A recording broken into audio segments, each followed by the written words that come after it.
ಮಹಾರಾಷ್ಟ್ರ ರೈಲಿನಲ್ಲಿ ಅನಿರೀಕ್ಷಿತ ತಿರುವು. ಕಿರುಕುಳ ನೀಡಿದ ವ್ಯಕ್ತಿಗೆ ಸಾರ್ವಜನಿಕವಾಗಿ ಮೇಕಪ್ ಮತ್ತು ಬಳೆ ತೊಡಿಸಿ ಪಾಠ ಕಲಿಸಿದ ಮಹಿಳೆ. ಮಹಾರಾಷ್ಟ್ರದ ಬದ್ನೇರ ಮತ್ತು ಅಕೋಲಾ ನಡುವಿನ ರೈಲಿನಲ್ಲಿ ಕಿರುಕುಳ ನೀಡುತ್ತಿದ್ದ ವ್ಯಕ್ತಿಯೊಬ್ಬನಿಗೆ ಮಹಿಳೆಯೊಬ್ಬರು ಧೈರ್ಯದಿಂದ ಎದುರಾಗಿ ಆತನ ಮುಖಕ್ಕೆ ಲಿಪ್ಸ್ಟಿಕ್ ಹಾಗೂ ಮೇಕಪ್ ಹಚ್ಚಿ ಕೈಗೆ ಬಳೆಗಳನ್ನು ತೊಡಿಸಿ ಅಹಿಂಸಾತ್ಮಕವಾಗಿ ಪ್ರತಿಭಟಿಸಿದ್ದಾರೆ.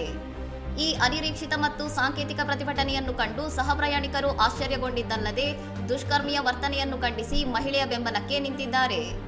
ಮಹಿಳೆಯರನ್ನು ಗೌರವಿಸುವ ಮತ್ತು ಸಾರ್ವಜನಿಕ ಸ್ಥಳಗಳಲ್ಲಿ ನಡೆಯುವ ಕಿರುಕುಳದ ವಿರುದ್ಧ ಮೌನವಾಗಿರಬಾರದು ಎಂಬ ಸಂದೇಶವನ್ನು ಈ ಘಟನೆ ಸಾರಿದ್ದು, ವಿಡಿಯೋ ಸಾಮಾಜಿಕ ಜಾಲತಾಣಗಳಲ್ಲಿ ಭಾರೀ ವೈರಲ್ ಆಗಿದೆ.